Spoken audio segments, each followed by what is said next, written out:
Hi, it's Joe. Hi friends, Aislinn here. And we want to welcome you to the second half of Season 3 of Dinner Table Talks. We are so glad that you are here at our table with us, and we are looking forward to all of the great talks that we're going to have. If you enjoy what you hear, tell a friend. Grab a drink and get your most comfortable chair. Pull it up to the table because we're about to get into it.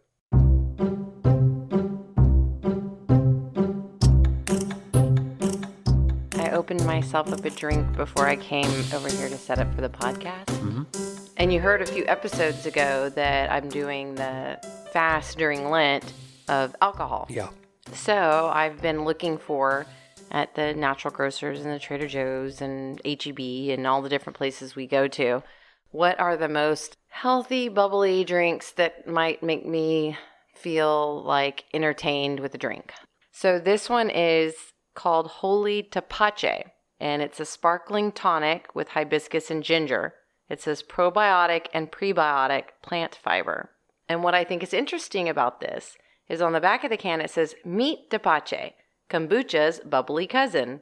As kombucha rose in the East, Tapache became popular in the West, enjoyed by the Nahua people, I don't know if I said that correctly, by the way, people of central Mexico.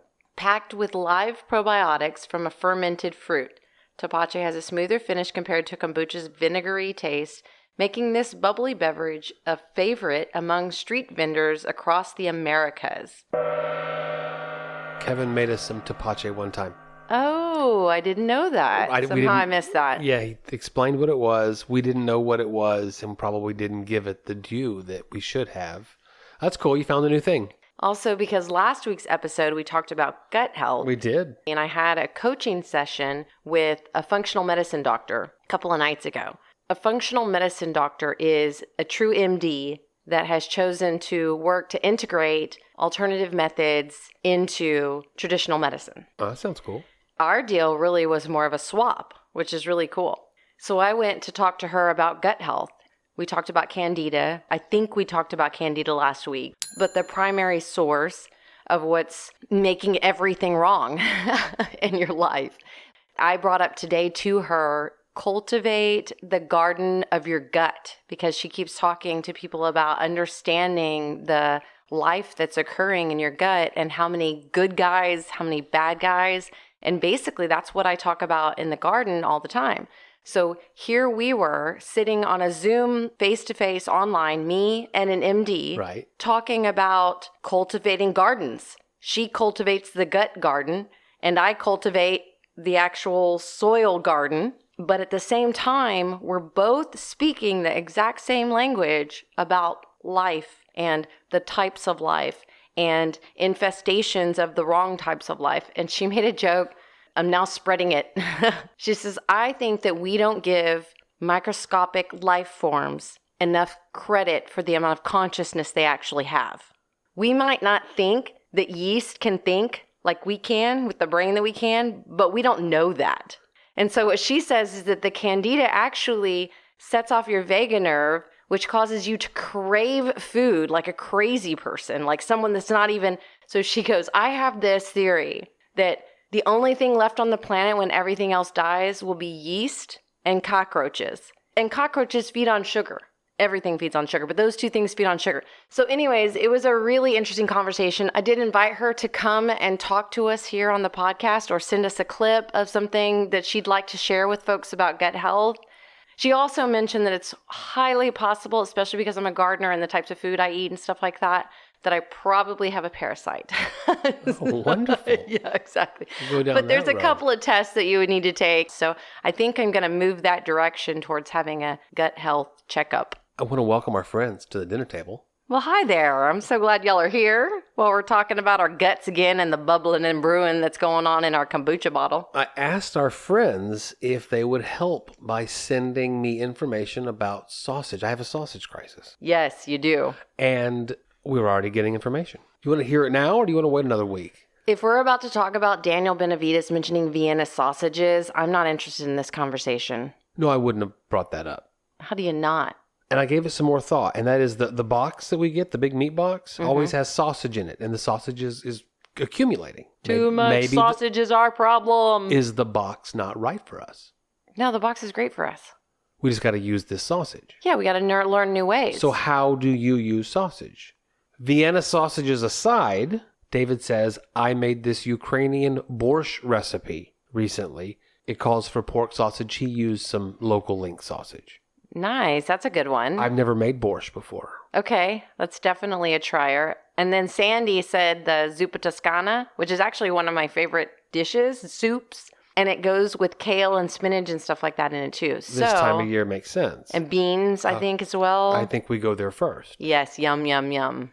But it shouldn't end.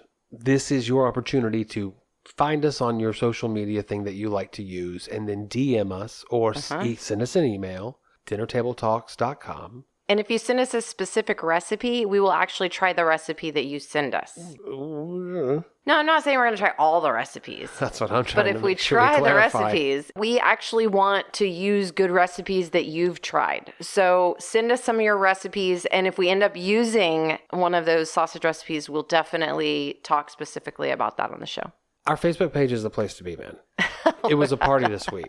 I posted a picture of the jarred garlic and the squeezed ginger that we talked about last week. And people flipped out. And I think it's because they're Name brands and photos they know. I use that. What are they saying? You triggered a few people. So you'll remember we were happy with the garlic. Well, Emily posted a picture of a product that we can get locally that's the same thing for ginger. Nice. But then Nicole that did Friends with Benefits with us a couple of seasons ago. Caterer of fine Filipino cuisine. Oh, yay. That's episode 1.25. Go check it out. It's a great Friends with Benefits episode. She says, I keep my ginger in the freezer. Buy fresh ginger, peel using the back of a spoon, and store it in the freezer. Use a grater on it whenever you're ready for ginger. Yeah, that makes perfect sense. I could see us doing that someday. And then several people are like, yeah, this is what I do. Yeah. Well, wait a second. Yeah. How do I not know this? Because you learn something new every day. Ooh. Unanswered questions. I'm punting on a couple of the unanswered questions. Okay. When I finally answer them, it will all make sense. Okay. But we kind of offhandedly wondered, do we have any Ukrainian listeners? And that one you were able to discover. Anchor.fm has a bunch of cool stats on their back end. I look at it every day. We have never had a listener in the Ukraine. Okay. But we have had listeners in 3 border countries. Interesting. Poland, Romania, and Russia. Cool.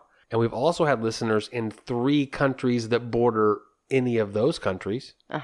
Germany, which outside of America is our number 2 chunk of listeners. Didn't we meet some people from Germany? No, we met people from the UK. I feel like I've met some people recently from Germany too. too. Third most listened to country in the world. Yeah. That's Germany, fun. Austria, and Czech Republic also all listen. That's fun. They all listen. They all listen. They all listen. No, I see this happening because just the other day on one of my garden page comments, somebody from literally said, I live in Kenya and I just planted my garden. Thanks for your tips. And her tips, I was really talking so much about them being universal tips. So it didn't matter where you were on the globe, that you need to know when to harvest. You need to know how to harvest. And I was like, dang, this is fun. Well, do you know what's also fun? What else is fun? Ring-shaped pasta. What is a spaghettio-shaped pasta called? I don't really endeavor to have spaghettio-shaped pasta in things. I can't think of when I've ever thought of that. No, I'm putting them the next time I make that vegetable ground beef soup that we did last week. Well, see, in my mind, it's always like a shell or like a macaroni noodle.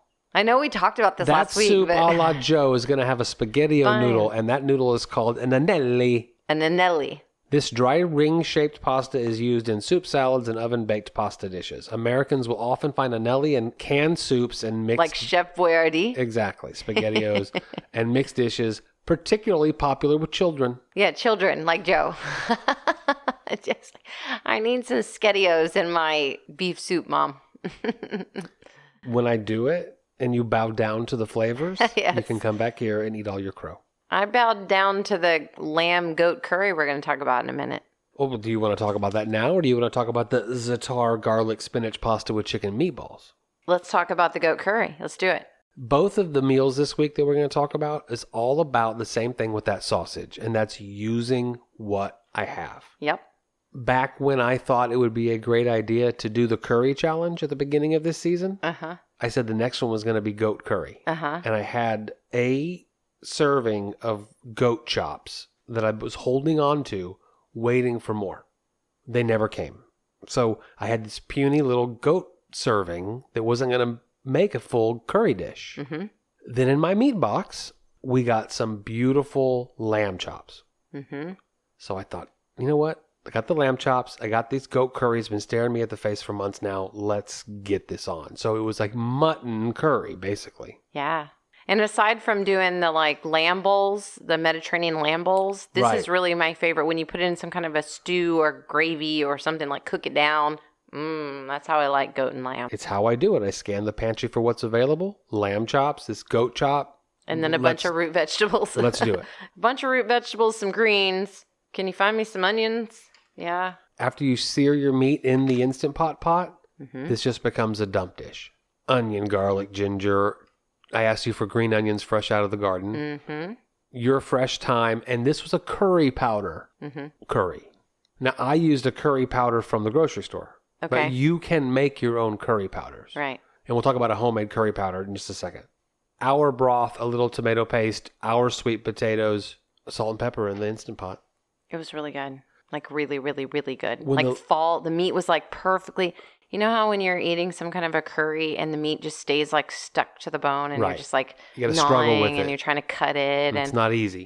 This was fall right off the bone into the curry pot. Well, that's how you serve it. The chops have the bone in it and putting it right on. I just made some rice. Which, by the way, Maggie definitely got herself one of those bones because one of the days she was hanging out with me and she went in the coop, which I don't mind because she doesn't bother anything. And she went right over, she grabbed a bone and ran out as fast as she could of the coop. I went out today to see your dad, who had come over to our yard with their chicken bowl. So I went out just to say hi, and he goes, I think your dog's got a big piece of sausage. And I looked around the corner where he was pointing, and our tiny Kaishen's got a big hunk of sausage, which I knew I had given to the chickens. He doesn't need to eat that. That's going to make him sick. Of course not. I caught him in the act. So I had cleaned out the refrigerator, and that's a big chicken feed day. Everything just goes out to the coop. And I saw that big hunk of sausage in there. Is Charlotte's Web around here, you guys? So I get the sausage away from him, and I throw it back over the coop fence, and I say, I don't know how he got that, because I know that it made it in there, and he didn't have access. So anyway, we're chatting and just kind of keeping one eye on the chickens, because it's a great TV show after they get a big bowl of food. And one of the chickens comes running away from the others with a big sausage in his mouth. And drops it near the fence, and we figured it out. So he can reach through. He can reach through the fence and paw things over to him, so he must rush at the chickens, get them to run off, and then he's bringing full lengths of sausage into his... That's awesome. Yeah, we have a Charlotte's Web on our fence line, you guys. And by that I mean, you know how like all the animals would hang out together and we're all friends in Charlotte's Web? Well, the cows next door are little miniature Dexter cows. They're super cute little cows. Our next door neighbors. Yeah, and they're in the pasture next door. And Kaishin and them are super buds. They bark and play and whatever. And the Longhorns come up to the back pasture gate all of the time. And Kaishin's barking at everybody and he's chasing. And then there's rabbits running through. And I'm sure that, there's certainly rats where there's seeds and things. So today I go up to the front garden. I was doing a lot of cleaning. So I was bringing lots and lots of buckets of clover and that pricker dandelion type stuff. And just all these different things, bringing those back. When you weed, you stick them in a bucket. When I go to harvest or weed and seed, I bring bucket loads. It's basically their harvest to the chickens. And sometimes it's stuff that I purposefully planted as like animal or cover crop type stuff. Anyways, those cows started pacing as I would take the buckets back. And then at one point, one of them literally called out to me, mooed at me. And so I walked over the fence and I brought over something. And then after that, they mooed at me again. So I brought one over and took it over to them. At that point, there's 8 cows up in the corner right by my garden, as close as they can get, just staring at me. They're begging. Yeah, they're not literally dumb. They see that begging. Bucket of deliciousness. It's hilarious, this Charlotte's Web so that I watch. So did they get some of the chicken food? Yeah, I gave them some of the buckets of green, like quite a bit, because they were just so happy to have it. Well, then you say, hey, go out to my car and get a big box of produce waste from, speaking of natural grocers. Yeah. When we go there, we'll ask the produce manager if they've got any waste. Yeah. This is stuff they're not legally allowed, even though it's day-old produce, basically. Right. That's stuff that has one little bruise. Yeah. That means that that apple will never sell. Yeah. Or the spinach is 1 day old, whatever. I'm looking at this and I'm thinking that there's a law that this right here couldn't go to, say, Salvation Army or something, Yeah, but this is the best way for that stuff to get used. And they can't do it. They legally Right. can't do it. So Yeah. when you come and make a relationship with them and say, hey, we have backyard chickens or a flock of chickens, they'll give you the produce waste. I told you tonight, a lesson in living here this evening is that there is plenty. Those cows can have as much as they need. Yeah, there's plenty. Absolutely. They had a huge pile of spinach to eat tonight. Those eggs are going to be delicious. So yeah, if you've got animals, you should definitely check in with them when you go over there. It's springtime.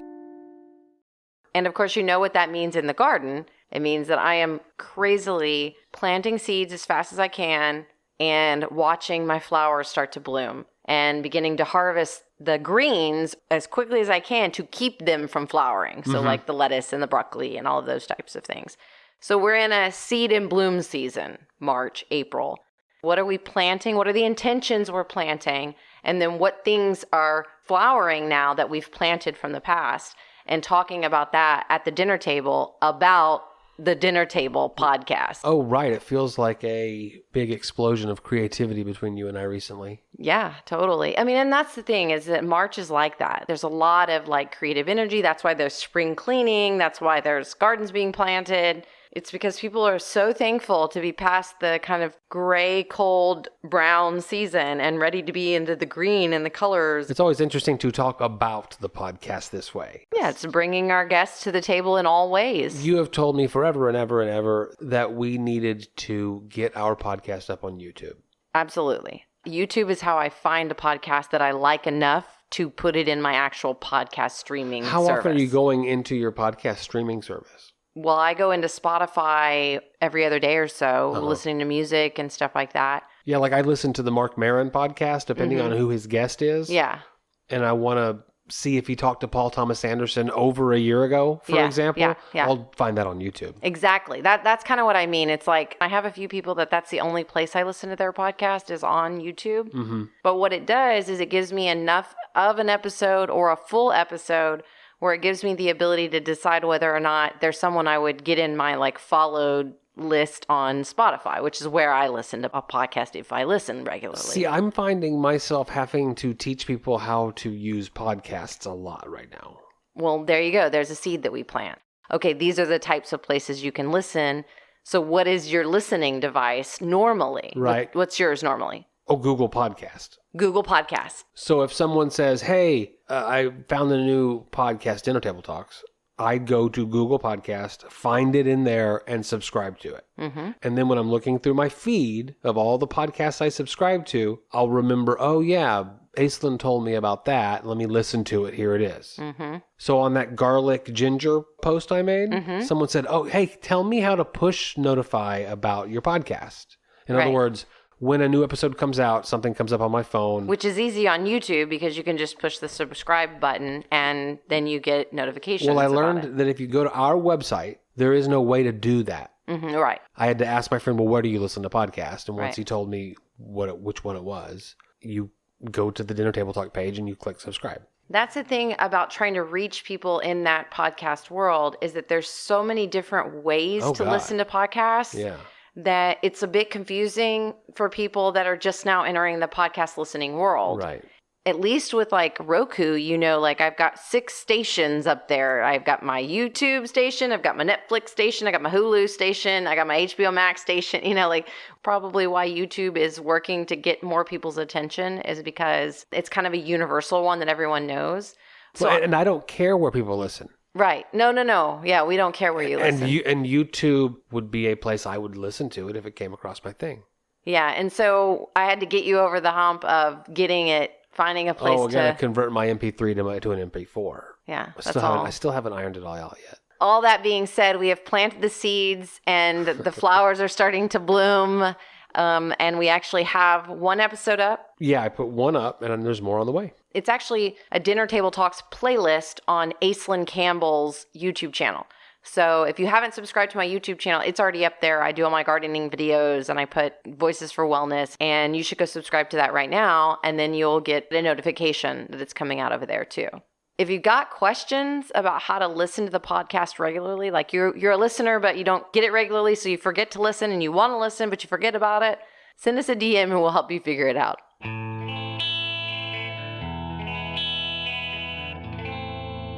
Okay, now this is the big one, a huge seed that we're planting, but comes from, I think, the flowering of some other projects that have been happening out here at Freedom Harvest Farms.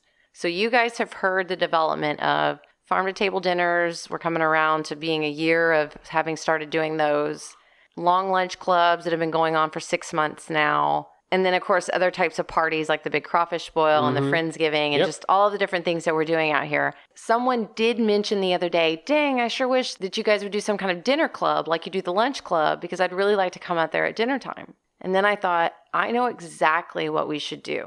We should bring Dinner Table Talks to life by hosting a dinner event. A Dinner Table Talks dinner. And then my mind started going like, how does this come together? And what is the heart-centered part of it? Right. Well, remember how we used to do your birthday party where we try to pull together these like dinner events, talking events, salon events? Had my salon birthday parties. Yeah. And my 50th birthday party's coming up soon. I know. So that's... I want to do another salon. We're putting it on the calendar.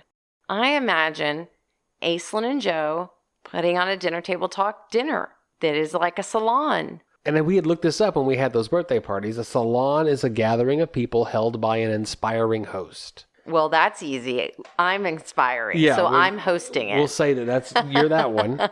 During the gathering, they amuse one another and increase their knowledge through conversation. Well, we have to have an amuse-bouche. So amuse, of course. Duh. These gatherings often consciously followed Horace's definition of the aims of poetry, either to please or to educate. I think anyone that listens to Dinner Table Talks and how it has evolved over the last 3 seasons, they would say that's exactly what we do at the dinner table. So I made chicken, spinach, mushroom enchiladas for the last long lunch club that you had. Yes. I would do that for a Dinner Table Talk dinner. Yep. I actually suggested the thing that you made last night that we're about to talk about was a good example of something that could be done. Small table? Yeah, exactly. Just like the long lunch club. We're selling out with just a very small table. We cook the food. You and I. Oh, and we can do like random questions of the week or something. We can incorporate all the fun. I even imagine bringing artists in to be a part of the salon. How great would that be? I think that there's so many opportunities to allow this evolve, just like we've allowed the podcast to evolve. But now we're adding a whole nother element to bringing the podcast to a living experience that we have with guests here at the dinner table with us. I mean, this is what we've been talking about the last few episodes. We've been talking about bringing you to the dinner table. Yeah, details to hammer out. But I mean, if you're talking about just serving a meal to a table full of friends, I can't think of anything I'd rather do. Exactly. So what we're doing is launching for you guys tonight the Dinner Table Talk Salon, which will be ideally a monthly event.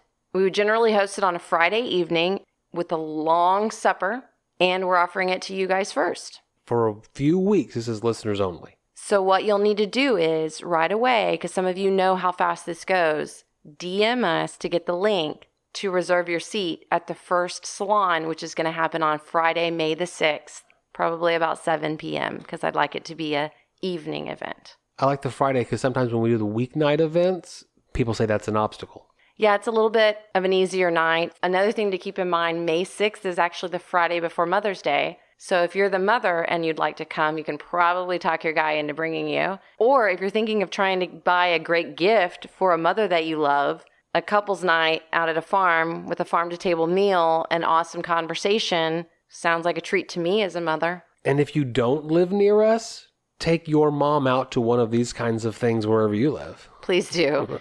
When we say this, every time we talk about these events, we say, look for this in your area. There's a farm that does this in your area.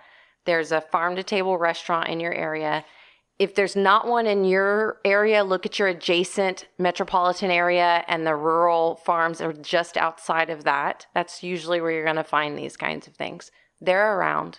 And if you have any other questions about anything that's going on at the farm, you can always check out my website, aislingcampbell.com. Because we were talking about YouTube and we want you guys to get involved in catching anything that Dinner Table Talks puts up on our YouTube channel, check out Aislinn Campbell's YouTube channel and subscribe today. Thanks, guys. Okay, now tell us about this amazing dish that we've been amping up as a potential dinner table dinner meal. In my meat box was ground chicken. You're like, what do we do with ground chicken? Yeah, ground chicken's not a thing I do. Yeah. So a couple weeks ago when I got the meat box, I Googled how to use ground chicken. And of course, a chicken burger. That sounds kind of dry to me. I agree. That's why I've never made those. Maybe we should try that someday. I imagine ground chicken will come around in a box before too long. Yeah. Chicken lasagna. Use the ground chicken instead of ground beef for a lasagna or anything. Now fast forward to you just sending me a recipe out of the blue. It literally, I'm in the middle of the garden and I had already said pasta. And I know we've got spinach and tomatoes and he's like all the chunky vegetables. And I can see his mind going all the way towards tomato sauce pasta again. And I'm like, no, that's not what I mean. Pasta, spinach. Look. Lemon, parsley, spinach. Okay, boom. And I send that to him. It said, I think I saw the word Mediterranean. I didn't even look at the recipe. I have no idea what I've sent him. And he's like, A. And I'm like, whatever I sent must have been good. Who wouldn't say F&A to something called Za'atar Garlic Spinach Pasta? Now, Za'atar has an apostrophe in it. What Za'atar are you talking about? Z-A-apostrophe-A-T-A-R. But what is this Za'atar of which you speak? It's an ingredient that I do not know. Uh-huh. Let me analogize it for you. As garam masala is to India, Pakistan, that area, Za'atar is to the Mediterranean. We've talked about this cuisine a lot in past episodes, so go back and listen, and you're going to hear all about garam masala. Just go back. Za'atar is an ubiquitous spice mixture in the Middle East, and they use it to season everything: hummus, baba ganoush, vegetables, meats, all of it. Mm-hmm. While it is available in jars like you find in the seasoning area of your grocery store, not in our grocery stores.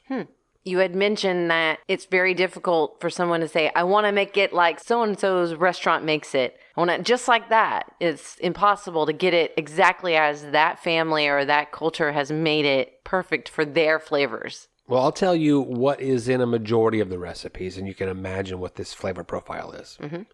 Thyme, cumin, coriander, toasted sesame seeds, sumac. I don't have that. You don't have sumac. They don't have that at the grocery store either. Oh, okay.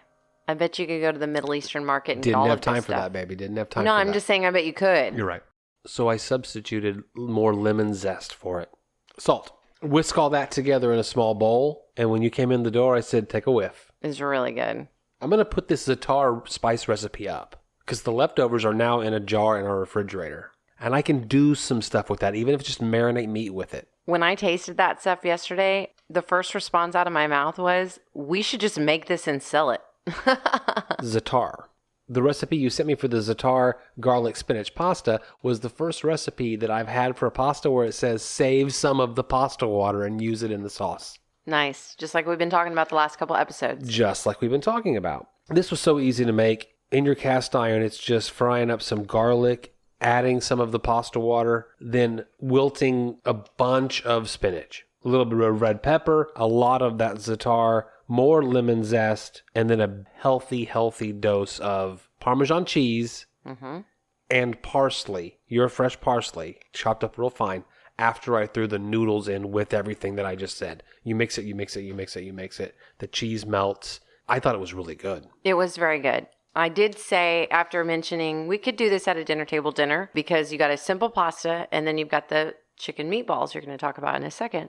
But it's not quite there yet, which is a thing that things occur on the podcast the very first time we ever try something. I'll get close a lot of times. Yeah. Just a couple degrees off. Well, your spinach chicken enchiladas, now granted, you have made spinach chicken enchiladas a bunch of times. So even with a brand new recipe, you made it spot on. It was perfect.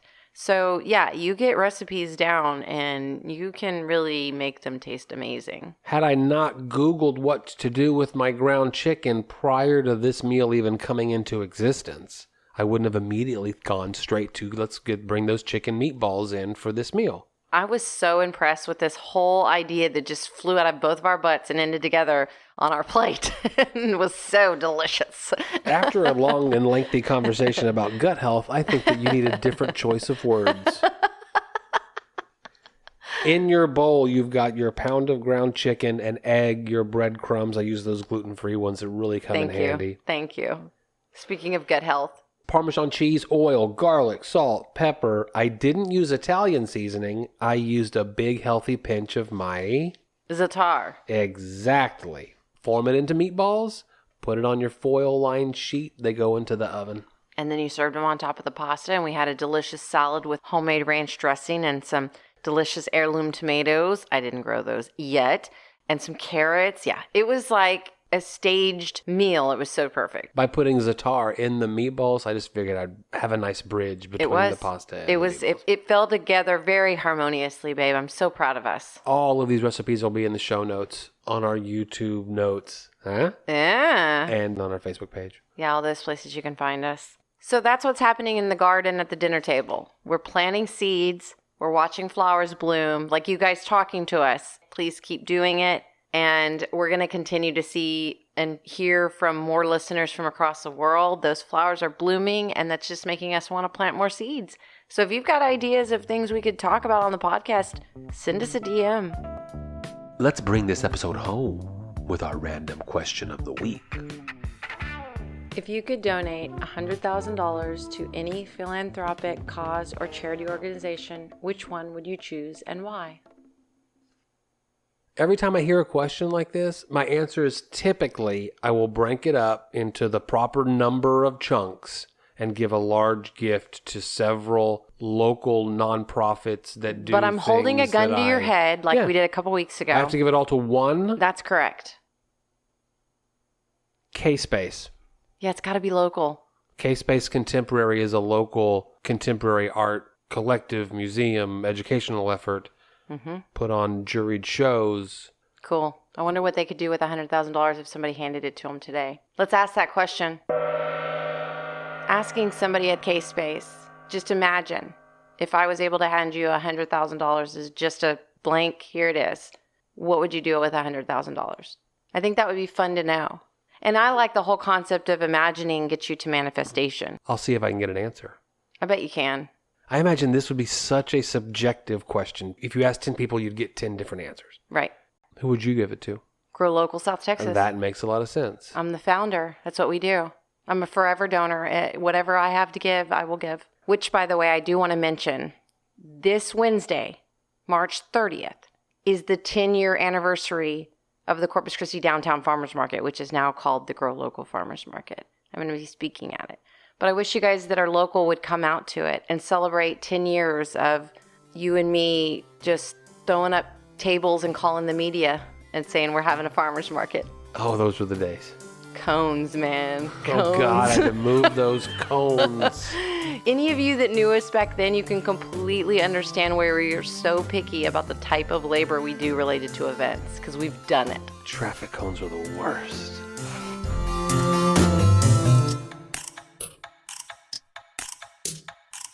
I probably have a parasite.